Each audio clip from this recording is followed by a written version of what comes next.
Media వాళ్ళందరికీ కూడా thank you so much. ఈ లవ్ మీ సినిమా చాలా డిఫరెంట్ అండ్ యూనిక్ అని మేము ముందు నుంచి చెప్తూ వచ్చాం కదా. ఈ సినిమాలో యాక్ట్ చేసే వాళ్ళకే కాకుండా ఈ సినిమా కోసం పనిచేసే వాళ్ళకు కూడా చాలా టఫే. షూట్ అంటే షూట్ కాదు కానీ ఈ సినిమా స్టార్ట్ అయిన దగ్గర నుంచి ఎండ్ అయ్యేంత వరకు కూడా ప్రతి ఒక్కరిలో ఈ సినిమాకి పనిచేసిన ప్రతి ఒక్కరిలో ఒక బరువును మోసేవాళ్ళు. ఇది ఎలా చేస్తే రైట్, ఒకవేళ కొంచెం వేరేలా చేసినా మళ్ళీ వేరే మీనింగ్ వచ్చేస్తుందేమో అని అలా చాలా మీనింగ్స్ వచ్చేటివి కానీ కన్ఫ్యూజన్స్ కానీ చాలా డిఫరెంట్ వేస్ కానీ ఉన్నాయి ఈ సినిమాలో. బట్ మేము ఇలా థియేటర్స్లో కూర్చొని ఎక్కడైతే ట్విస్ట్లు ఉన్నాయి, ఎక్కడైతే జనాలు రియాక్ట్ అవుతారో అని అనుకున్నామో అక్కడ రియాక్ట్ అయ్యారు. అది మేము కళ్ళతో చూసాము, దానికి మేము చాలా హ్యాపీ అయ్యాము.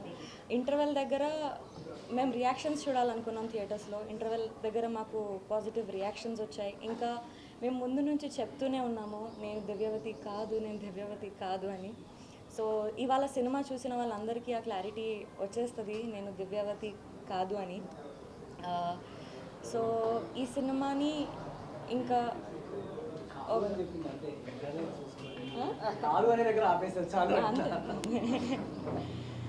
సో ఎస్ అండి, it is all depend on your support and your love.